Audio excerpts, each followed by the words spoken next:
नमस्कार दोस्तों, मैं कैलाश कन्हैया, आप सभी लोगों का बहुत बहुत स्वागत है। आज हम लोग इस वीडियो में व्याकरण की जितनी भी संज्ञाएं हैं और उनकी परिभाषाओं को देखते हुए चलेंगे शॉर्ट में, ठीक है।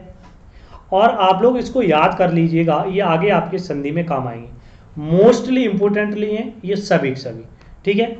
तो सेशन को शेयर और लाइक कर दीजिएगा। वीडियो को पूरा जरूर देखें, आधा देखेंगे समझ में नहीं आएगा, ठीक है।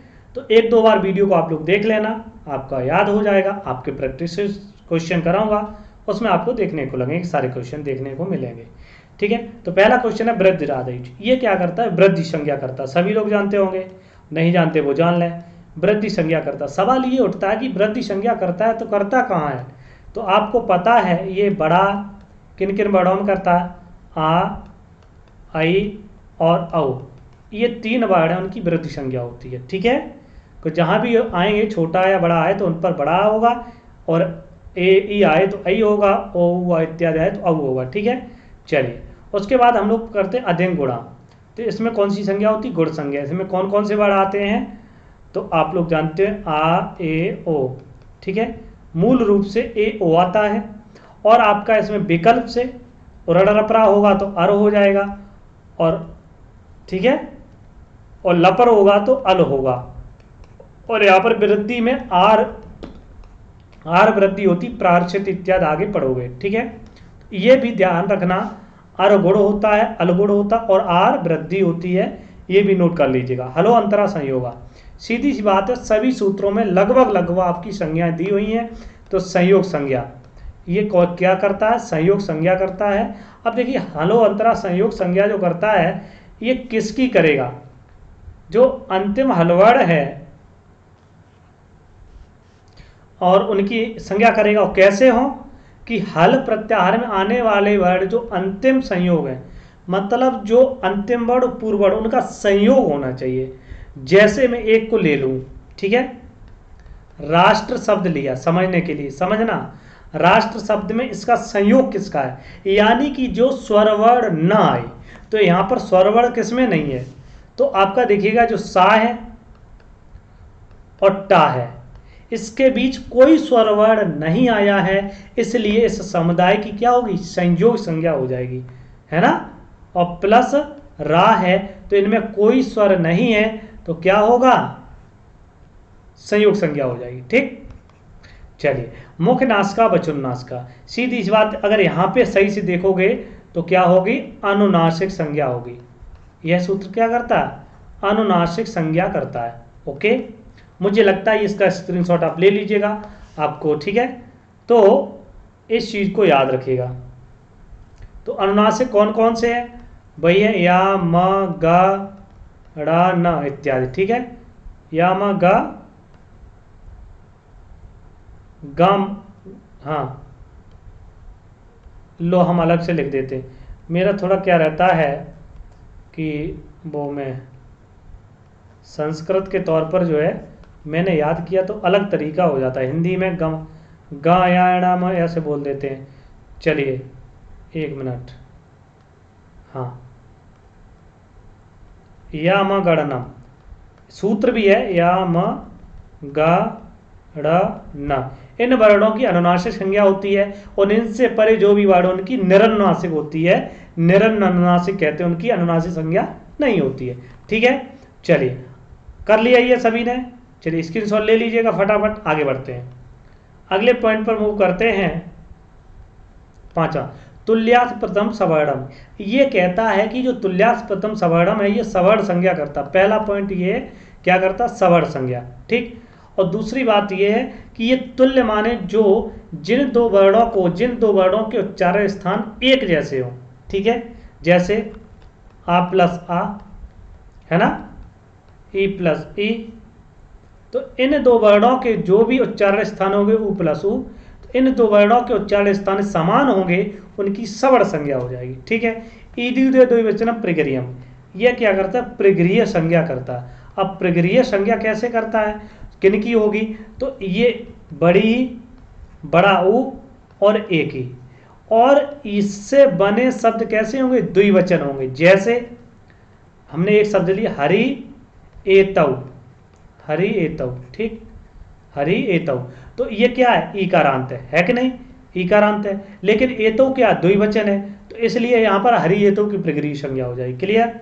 तरप तंपो घा, इसमें कुछ सोचना नहीं है, इसमें एक तरप प्रत्यय एक तम प्रत्यय, इसकी क्या होती है, घा संज्ञा होती है। उसमें अक्ता अक्तवतु निष्ठा, तो अक्ता और अक्तवतु प्रत्यय की कौन सी संज्ञा होती है, निष्ठा संज्ञा होती है। ठीक है, मोस्टली वेरी इंपॉर्टेंट है, ये बहुत ही पूछे जाते हैं। चलिए अगले पॉइंट पर मूव करते हैं, सर्वाधीन सर्वनामानी। तो सर्वाधिगण में जितने भी पढ़े गए शब्द हैं उनकी सभी की क्या होगी, सर्वनाम संज्ञा होगी। तो सर्वनाम संज्ञा किसकी होगी, देखो 3500 आपके शब्द हैं, 35 शब्दों की, और 6 सर्वनाम के भेद हैं, 6 भेद। ठीक है, इसलिए इनकी क्या होगी, सर्वनाम संज्ञा होगी। तो इसको याद रखिएगा, 35 शब्दों की सर्वनाम संज्ञा होती है, जिसमें सर्व, विश्व, उभय, अवड, दटा, ददम, आप लोग पढ़ते हो ना, सात औते तम तौतान, ये सभी सर्वनाम है। अहम आवम वयम ये पढ़ते हो, यस्मद अस्मद भवत किम, सभी के ये क्या हैं, ये आपके सर्वाधिगण में पठित है। नेक्स्ट है स्वरादि निपात अव्ययम, सीधा लिखा, स्वर इत्यादि जो हैं वो निपात हैं, उनकी क्या होगी, अव्यय संज्ञा होगी। क्या होगी, अव्यय संज्ञा होगी। ठीक है, इतनी बात सभी को याद। अव्यय आपको पता ही है, अव्यय संज्ञा होगी तो अव्यय हो जाएगा। नवेति विभाषा, ये क्या करता है, विभाषा संज्ञा करता है। क्या करता है, विभाषा संज्ञा करता है। ओके, इन चीज को आप लोग याद रखिएगा। ओके, हाँ। अब विभाषा का, नवेति का विभाषा का मतलब निषेध, ये निषेध करता है, और निषेध करके ये क्या है, न बेति विभाषा, न बेति लिखा है तो इसका क्या हो जाए, निषेध। निषेध अर्थ में भाषा संज्ञा करता है। क्लियर। इंगड़ा संप्रसारणम, ये कहता है कि इंगड़ा मतलब एक, यड़, कि एक और यड़ प्रत्याहार हो तो इनमें जो भी वर्ड आते हैं उनको क्या होगा, संप्रसारण हो जाएगा। ठीक है, आपस में चेंज हो जाएंगे, बदल जाएंगे। तो जैसे आपका एक में ई है और ई को या हो जाता है, ये आप यड़ संधि में देखोगे। ठीक, समझ में आ गया, इतना आप पढ़िएगा। इतने के बाद आगे बढ़ते हैं हम लोग। ठीक है, चलिए बहुत अच्छे से संज्ञाओं को लेकर कवर करेंगे। अचोन्त्या टी, ये क्या है, इसकी टी संज्ञा होती है। अब किसकी टी संज्ञा होगी, तो स्वर हो, स्वर के बाद व्यंजन बनो, अंतिम बार हो। जैसे मैं ले लूँ, एक उदाहरण ले लेता हूँ, जैसे आपका मनस, मनस में क्या है, मनस से पहले स्वर क्या, आ, और आ के बाद व्यंजन क्या, सा। तो इस पूरे समुदाय की क्या होगी, टी संज्ञा हो जाएगी। ऐसे ही राजन, राजन है, राजन में आ है और यहाँ ना है व्यंजन वर्ग, तो ये अन की क्या होगी, टी संज्ञा हो जाएगी। ओके, समझ गए। चलिए नेक्स्ट पॉइंट है अलोन्त्यात पूर्व उपदा। ठीक, अल प्रत्याहार में आने वाले अंतिम वर्ड से पूर्व की उपदा संज्ञा हो जाएगी। क्या करता है, ये उपदा संज्ञा पूछ लिया जाता है, बहुत बार क्वेश्चन पूछा है, उपदा संज्ञा किसकी होती है, पूर्व से, अंतिम वर्ड से पूर्व में जो आएगा उसकी उपदा संज्ञा हो जाती है। ओके, हाँ। अगर आप इसकी डेफिनेशन लिखना चाहो तो लिख सकते हो, और ये बहुत अच्छे से पूछा जाता है। क्या पूछा जाता है, अंतिम, देखो ध्यान से इसको लिखना, अंतिम वर्ड से, अंतिम वर्ड से पूर्व, अंतिम वर्ड से पूर्व में रहने वाले वर्ड की क्या होती है, उपदा संज्ञा होती है। ठीक है, ये समझिए क्यों, अंतिम वर्ड से पूर्व में रहने वाले, अंतिम वर्ड हो, जैसे मान लीजिए उपदा लिखा आ है, इससे पहले आ है तो दीर्घ हो जाएगा, उपदा हो जाएगा। ओके, ठीक है। युस्त्राख्यो नदी, ये सभी लोग जानते हैं, ये नदी संज्ञा होती है। ठीक, और नदी संज्ञा का फल क्या है, क्या है, कोई बताएगा, युस्त्राख्यो नदी, ये हमेशा नित्य स्त्रीलिंग में होती है, नित्य स्त्रीलिंग में होती, वो पद कैसे में होंगे, स्त्रीलिंग में होंगे। ओके, हाँ। और ये किस किस में होगी, तो ई, आपका ई प्लस ऊ आएगा, तो उकारांत शब्द जितने भी हैं ई प्लस ऊ हो तो उसमें क्या होगी, क्या होगी, नदी संज्ञा हो जाएगी। ठीक है, चलिए कुछ चीज़ें विशेषकर हैं उसको देख लीजिएगा। जैसे आप पढ़ते हो नदी शब्द, गौरी शब्द, इनमें क्या होगा, नदी संज्ञा हो जाएगी। नेक्स्ट पॉइंट है शेषो घैसा की, ये क्या करता है, घी संज्ञा करता है। ठीक है, क्या करता है, घी संज्ञा करता है। तो पूछ लेगा घी संज्ञा किसकी होगी, अगर छोटा ई और छोटा ऊ हो, छोटा ई और छोटा ऊ हो, तो उन शब्दों की क्या होगी, घी संज्ञा हो जाएगी। ठीक है, जैसे हरि, जैसे भानु, इनकी क्या हो जाएगी, घी संज्ञा हो जाएगी। ठीक, इतना क्लियर है, नोट कर लीजिएगा सभी लोग फटाफट। ठीक है, आज बहुत गर्मी है, पसीना निकल रहा। चलिए, हो गया क्लियर, आगे बढ़ते हैं अगले पॉइंट को लेकर। सुप तिङंतम पदम, सीधी सी बात है, सुप और तिंग की क्या होती है, पद संज्ञा होती है। ठीक है, क्या होती है, पद संज्ञा, सीधा क्वेश्चन पूछा जाता है। नेक्स्ट क्वेश्चन, परा सन्निकर्षा संहिता, ये जरूर समझने लायक है। ओके, अब यहाँ पर सुप और तिंग, सुबंत और तिगंत की पद संज्ञा होती है। ठीक है, ये रहा, सुप हो अंत में जिसके और तिंग हो अंत में जिसके, ये आगे आपको बताएंगे, इसकी संज्ञाओं को लेकर हम चर्चा करेंगे थोड़ा डिटेल में। परा सन्निकर्षा संहिता, ये क्या कहता है, परा माने बात, सन्निकर्ष संहिता, जिसकी सन्निकटता हो, पास में हो, उनकी क्या होगी, संहिता संज्ञा होगी। अब कैसे होगी संहिता संज्ञा, कुछ उदाहरण को देख लेते हैं। जैसे आपका ले लेता हूं परा सन्निकर्षा संहिता संज्ञा से उदाहरण, जैसे आपका माधु प्लस आरी, तो आ और उ ये सन्निकर्ष हैं। कैसे, आ ई उ, तो आ और उ जो है सन्निकट है, और सन्निकट क्यों है, तो क्योंकि उ के बाद तुरंत आ रहा है, तो ये क्या हो जाएगा, संहिता संज्ञा हो जाएगी। और संहिता संज्ञा होगी तो यहाँ यड़ संधि हो जाएगी, मध्वरी बन जाएगा। ठीक है, तौसत, ये क्या करता है, सत संज्ञा करता है। तौसत क्या करता है, सत संज्ञा करता है। और सत संज्ञा किसकी करता है, सत्री और सानच प्रत्यय की सत संज्ञा होती है। वेरी इंपॉर्टेंट है, बहुत बार पूछा गया। अगला पॉइंट है अर्थ व धातुर प्रत्यय, यह प्रातिपदिक संज्ञा करता है। क्या करता है, प्रातिपदिक संज्ञा करता है। और प्रातिपदिक संज्ञा किसकी होनी चाहिए, ऐसी कौन सी चीज है जो प्रातिपदिक संज्ञा होगी, तो प्रातिपदिक संज्ञा शब्दों की होती है। जैसे आपका राम शब्द प्रातिपदिक होगा, सु आएगा, उ की उपदेश से इससे संज्ञा हो जाएगी, और सा बचेगा तो रामः, तो ये क्या है, प्रातिपदिक शब्द है। प्रातिपदिक का अर्थ होता है अर्थवान शब्द। ठीक है, तो राम क्या है, अर्थ है। कौन राम, बलराम या परशुराम या भगवान श्री राम, तो यहाँ राम से श्री राम का बोध हो रहा है। क्यों हो रहा है कि अर्थवान ये कहता है कि दशरथ पुत्र राम, तो राम हो जाएगा। ठीक है, तो ये प्रातिपदिक संज्ञा करता है।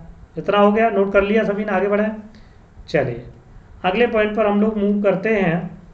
उपसर्गा क्रिया योग, ये क्या करता, उपसर्ग संज्ञा करता। किसकी करता, जो 22 उपसर्ग हैं उनकी उपसर्ग संज्ञा करता। कौन सी, परपरा, अपसम, अनुभव, परपरा इत्यादि। ठीक है, परपरा इत्यादि, तो इनकी क्या करता है, उपसर्ग संज्ञा करता है। ये सूत्र कुछ महत्वपूर्ण बिंदु इनको समझ लीजिएगा। ठीक है, उसके बाद इसके आगे महत्वपूर्ण बिंदु आएंगे, समझ गए। हाँ, उन चीज़ों को विशेषकर ध्यान रखें। अब स्थानीय किसे कहते हैं, स्थानीय जैसे आप लक्ष्मण हैं। ठीक है, अब कहा कि ये स्थानीय है।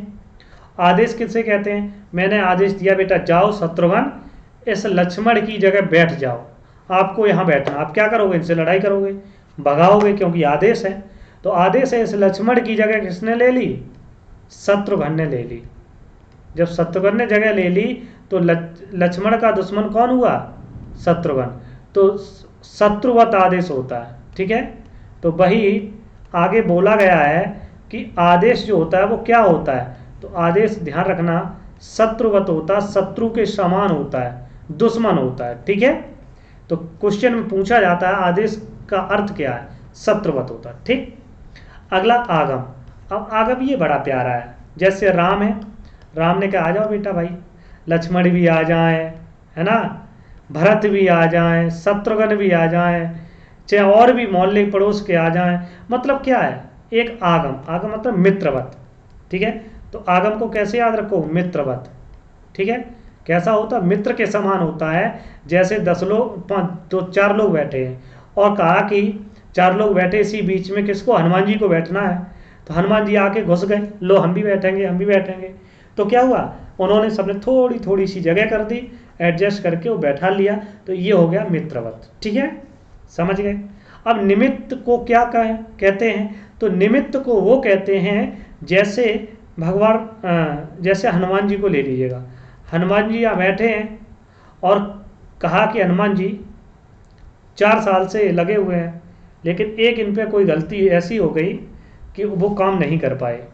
तो इसमें कारण क्या बना? वो कार्य। तो हनुमान जी को आदेश दिया, बेटा तुम्हारी छुट्टी, और यहाँ कृष्ण जी को लाया जाए। ठीक है, कृष्ण जी को लाया जाए। कहाँ? हनुमान जी को। तो जहाँ आदेश किया जाए, और किसको? निमित्त मान करके। निमित्त क्या है? थोड़ी छोटी सी गलती, तो इस प्रकार से उसे हम क्या कहेंगे? निमित्त कहेंगे। ठीक है, इतना क्लियर है सभी को? आगे बढ़े। बहुत ही शानदार तरीके से ये संज्ञा आप लोग जो है कवर कर रहे हैं। चलिए आगे बढ़ते हैं। तो यहाँ पर कुल वर्णमाला के अक्षरों के कितने होते हैं अक्षर? तो आप लोग याद रखिएगा, 9 स्वर, 5 ह्रस्व, 8 दीर्घ, संपूर्ण स्वर 22। पूछा जाए 9 लगाना। यहाँ पर काउंटिंग मैंने की इसलिए 22 रखा है, ऑप्शन 22 नहीं पूछा जाएगा, 9 पूछा जाए। ठीक है, 9 कभी 13, 9 हो या 13 तो लगा देना। 9 हो तो 9 लगा देना, 9 जब ना हो तो 13 लगा देना, दोनों हो तो 9 लगा देना, और बूथ हो तो दोनों लगा देना। ठीक। अब व्यंजन वर्ण जो है 33 है, अयोगवाग 4 है, यम 4 है, जिसे संयुक्त अक्षर भी कहते हैं, जिसे ला यावला इत्यादि कहते हैं। ठीक है, तो कई चीज़ें आपको देखने को मिलती हैं। तो देखिएगा, आपने देखा है कि आपके 22 उपसर्ग हैं, 22 स्वर हैं, 33 व्यंजन हैं, 4 अयोगवाग हैं और 4 यम है। तो 4 4 दूनी 8, और 8 और 33 41, और 41 प्लस 22 कितने हो गए? 2 3 4 2 6 63। कुल वर्णों की संख्या कितनी हो गई? 63 हो गई। ठीक है, और जब नोट यहाँ पर हमने लिखा है, हो सकता है आप लोगों को दिखाई न दे थोड़ा, तो मैं कोशिश करूँगा कि आप लोगों को पूरा दिखाई दे जाए। ठीक है, चलिए। ला को दो स्वर के मध्य विशिष्ट वर्ण मानते हैं, तो उनके मत में, किनके मत में? कुछ विद्वानों के मत में 64 वर्ण हो जाते हैं, नहीं तो 63 है। ठीक, क्लियर? चलिए आगे बढ़ते हैं। कुछ महत्वपूर्ण पॉइंट को लेकर हम लोग चर्चा करेंगे। हाँ, इतना क्लियर हो गया सभी को? चलिए, अगला है विशिष्ट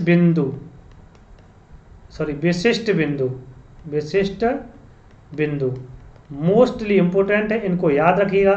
थोड़ा क्यों हमने यहाँ पर रखा ब्लैंक स्लाइड को? क्योंकि ये आपको बहुत ज़रूरी है। ठीक है, हाँ। तो देखिएगा, यहाँ पर कुछ चीज़ें हैं, उन चीज़ों को आप देख लीजिएगा। तो हम लोग बात करेंगे प्रत्ययों को लेकर। प्रत्यय संज्ञा जो है किन किन वर्णों की होती है, किन किन चीज़ों की होती है, उन चीज़ का विशेष ध्यान रखिए। प्रत्यय आपने कृत पढ़े हैं और एक तद्धित प्रत्यय देखे होंगे। ठीक है, कृत प्रत्यय में आपके जो आते हैं, अक्ता प्रत्यय है ना, ल्यप प्रत्यय है, अनियर प्रत्यय है आदि। ऐसे प्रत्यय, उनकी प्रत्यय संज्ञा होती है। और तद्धित में कौन आते हैं? तो तद्धित प्रत्यय इत्यादि में जो है आपके विशेषकर जो टाप है, टाप, डाप, चाप हो गया, गीप हो गया, है ना, गीस हो गया, गीन हो गया, कितने हो गए? 3 और 3 6 हो गए, और ऊंग हो गया, और आपका ती प्रत्यय 8 तो है ही। तो इनकी क्या होती है? तद्धित संज्ञा होती है। और ये आपके प्रत्यय जो हैं दो चीज़ों में देखने को मिलते हैं। एक परस्मयी पद, आज समझ लेना बहुत अच्छे से सब कुछ, परस्मयी पद, एक आपका आत्मनेय पद। अब ये हैं क्या? परस्मयी और आत्मनेय, इन पर चर्चा करेंगे। तो पहला पॉइंट आपका परस्मयी पद। परस्मयी पद में कौन कौन से प्रत्यय होंगे जिससे हमें धातु याद रहे? ठीक है, तो परस्मयी पदी प्रत्यय। ठीक है, आप एक टेबल बना लीजिएगा, ज़्यादा ही छोटी सी। ठीक है, इसी में काम चला लेंगे, परेशान ना हो। देखिए, यहाँ पर जो मैंने टेबल बनाने की कोशिश की है उसको विशेषकर फॉलो करिए। आपने पढ़ा है, अब इसको मैं थोड़ा अलग बनाऊंगा। ये देखो, 3 कॉलम ये अलग, क्यों अलग बनाऊंगा? इसमें भी थोड़ी चीज़ें लिखेंगे। तो आपने देखा होगा प्रथम पुरुष, मध्यम पुरुष, ठीक है, और उत्तम पुरुष, ये रूप सिद्ध कैसे होते हैं, कैसे क्या होता है। तो इसमें भी आप जो है 3 कॉलम ले लेते हैं यहाँ पर, एक वचन, द्विवचन और बहुवचन, ठीक है। इसको नोट करिएगा सभी लोग। अब प्रथम पुरुष में कौन सा प्रत्यय होगा, तो तिप प्रत्यय होता है और बाकी संज्ञा तो बनता भवती, ठीक, क्या बनेगा भवती। और जब तस प्रत्यय होगा है तो तस में सा है, सा का विसर्ग हो जाता है, भावतः बन जाता है।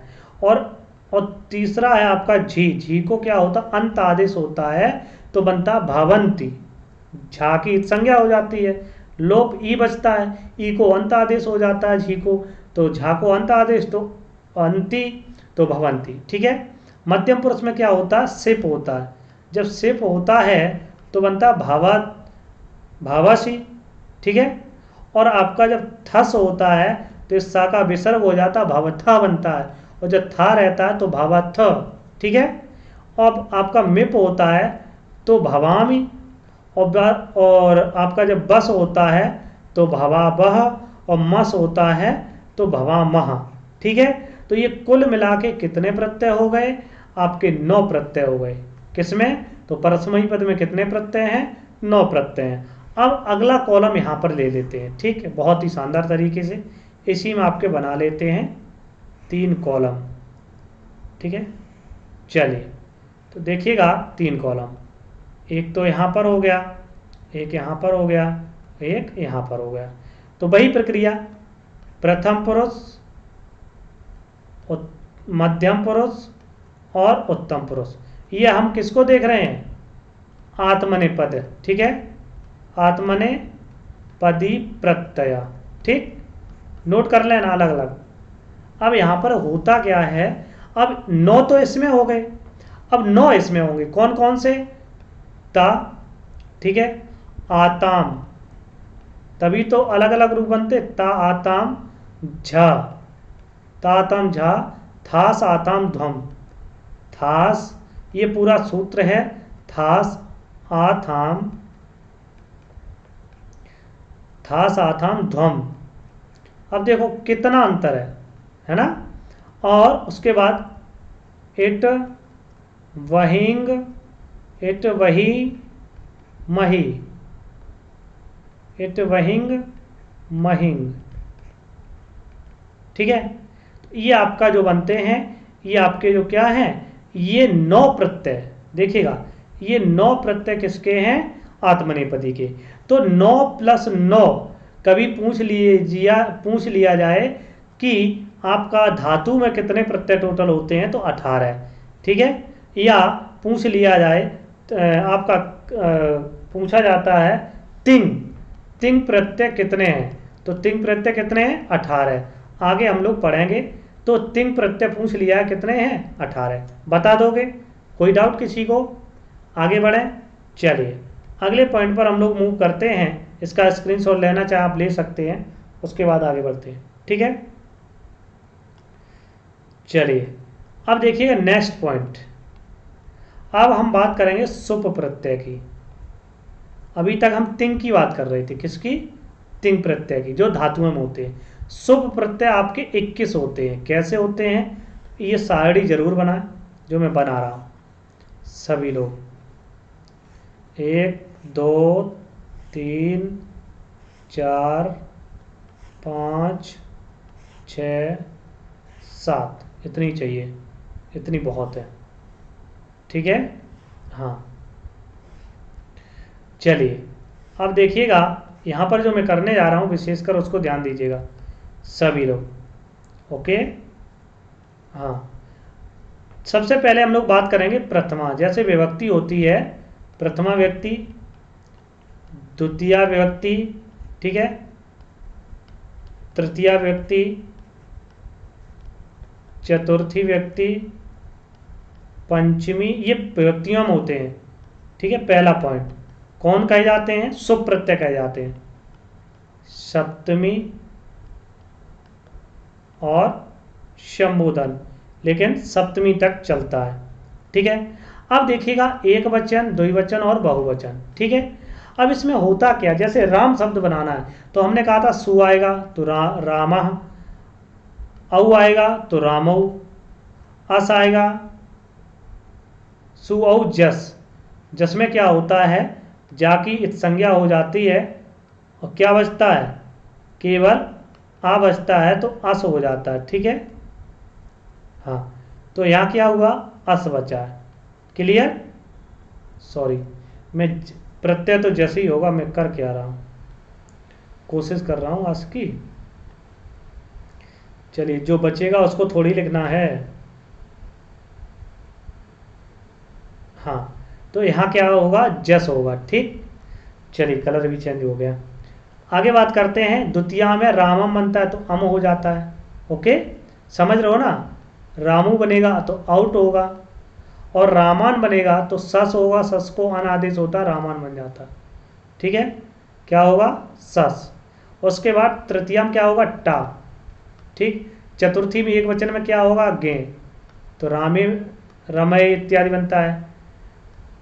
और उसके बाद पंचमी में क्या, गस प्रत्यय होता है, और षष्ठी में क्या होता है, गस होता है, और आपका सप्तमी में क्या होता है, तो गी होता है। ये आप लोग याद रखिएगा, और आप लोगों को ये पूछा है। अब तृतीया में देखिएगा भ्याम बनेगा, यही जुड़ता है लास्ट में, मूल शब्द के बाद भ्याम पंचमी तक। षष्ठी में चेंज होता है, तो ओस आएगा तो रामयो बनता है। ओके, और ओस आएगा तो रामयो बनता है, तो इसमें ओस ओस दोनों में होगा। उसके बाद तृतीया में यहाँ पर अगर बात करें तो भेस आएगा, रमा भी बनाते हो, रमा भी, है ना, हाँ, और भेस को ऐस आदेश हो जाता है तो राम ही बनता है, और नहीं होगा तो राम रमा भी बनेगा। अब यहाँ पर देखिए दो चीज़ आती, भ्यास, भ्यास, भ्यास, कई बार हमने इस चीज़ को बताया शब्द रूप याद करने के लिए, यहाँ से देखने को। और षष्ठी में रामा राम बनता तो आम होता है। उसके बाद सुप होता है ये सप्तमी। तो ये आपके कुल मिला के कितने हो गए, 7 × 3 21। तो पूछ लिया जाए सुप प्रत्यय कितने हैं, 21, तिंग प्रत्यय कितने हैं, 18। कैसे कैसे, अगर पूछ लिया जाए कि परस्मयी पद में कितने हैं, तो परस्मयी पद में 9 है, आत्मनेय पद में कितने हैं, तो आत्मनेय पद में 9 है। इस प्रकार से तिंग प्रत्यय कितने हो गए, 18 हो गए। ठीक है, इतनी बात सभी को समझ में आ गई, क्लियर है, ओके। ठीक, चलिए ये नोट कर लीजिएगा सभी लोग, उसके बाद आगे बढ़ते हैं, स्क्रीनशॉट ले लीजिएगा फटाफट। ओके डन, आगे बढ़ते हैं। अब देखिएगा स्त्री प्रत्यय, किन किन स्त्री प्रत्ययों की संज्ञा होगी, तो मैंने अभी जो लिखा था, टाप हो गया, डाप हो गया, चाप हो गया। ठीक है, टाप डाप चाप, गीप, सॉरी गीस, गीप, गीन, ऊंग, याद कर लेना, और ती। ये आपके 8 प्रत्ययों की क्या होती है, स्त्री संज्ञा होती है स्त्रीत्व की विवक्षा में, तो आपका ये हो जाता है। ओके, ठीक है, जैसे आपका मैं बताऊं, आज शब्द है, टाप होगा, क्या बनेगा, अजा, तो इसकी क्या होगी, स्त्रीत्व विवक्षा में स्त्री संज्ञा हो जाएगी टाप की। ठीक है, पुल्लिंग शब्द को स्त्रीलिंग बनाना। अब यहीं पर आप देख लीजिए तद्दित, तिंग अलग है, तद्दित अलग है। तद्दित प्रत्यय में क्या होता है, इसी का पहले स्त्री प्रत्यय में तद्दित में आता है, तो इनको देख लीजिएगा। तद्दित प्रत्यय शब्द के अंत में जब लगते हैं तो प्रत्यय क्या कहलाते हैं, जैसे आपका मतुप, ठीक है, ये क्या तद्दित है, इन क्या है, तद्दित है, त्वा क्या है, तद्दित है, तल क्या है, तद्दित है ना, स्यई क्या है, तद्दित है। तो ऐसे आदि प्रत्यय आपके देखे जाते हैं, उनकी तद्दित संज्ञा होती है और स्त्री संज्ञा इनकी होती है। ठीक है, तो आज के लिए हम लोग इतना ही। और कारक इत्यादि में जानते हो कारक संज्ञा किन किन की होती है, कर्ता करण संप्रदान अपादान इत्यादि। ओके, हाँ समझ गए हो, क्लियर है।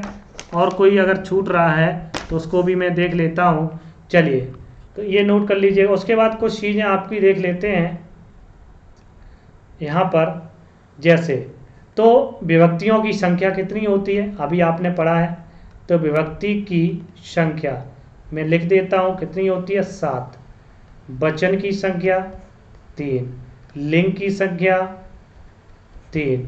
कौन कौन से, तो यहाँ पर आप जानते हो प्रथमा द्वितीय तृतीया, ये वचन, एक वचन, द्विवचन और बहुवचन, लिंग पुल्लिंग, स्त्रीलिंग और नपुंसकलिंग, ठीक है। उसके बाद अगर बात करें तो पुरुष कितने होते हैं, तो पुरुषों की संख्या कितनी होती है 3। कौन कौन से, प्रथम पुरुष, मध्यम पुरुष और उत्तम पुरुष, ठीक है। उसके बाद अगर बात करें तो लकार की संख्या कितनी होती है, तो लकार की संख्या कितनी होती है 10। कितनी होती है 10। यूज कितने होते हैं 5, लेकिन आपको यही आंसर करना कितना 10, ओके, 5 नहीं करना, ठीक है। धातु संज्ञा करने वाला सूत्र कौन सा है, इसको आप नोट कर लीजिएगा। धातु संज्ञा पूछा जाता है कई बार। धातु संज्ञा करने वाला सूत्र है भवादयो धातवा, भवादयो धातवा, ठीक है, भवादयो धातवा, ये धातु संज्ञा करता है, ओके। ये आपके जो हैं, और आपको एक और बता दूं, जब बता ही रहा हूं, तो संस्कृत में गढ़ कितने होते हैं, धातुओं के गढ़ कितने होते हैं 10 होते हैं। कुल धातुएं कितनी हैं, तो लगभग 2000। और इसमें इजेक्ट अगर बात करें तो कितनी हैं, तो आपकी हैं 1970, ठीक। दोनों ऑप्शन मिले तो लगा सकते, कोई भी मिल सकता दोनों में से एक। गढ़ कितने हो गए 10, ठीक है। तो ये मोस्टली बेसिक इंफॉर्मेशन थी और यहाँ से क्वेश्चन देखने को मिल जाएगा। फिर मिलते हैं नेक्स्ट वीडियो में, तब तक के लिए बाय बाय, टेक केयर। आप लोग हंसते रहिए, मुस्कुराते रहिए। जय हिंद, ठीक है।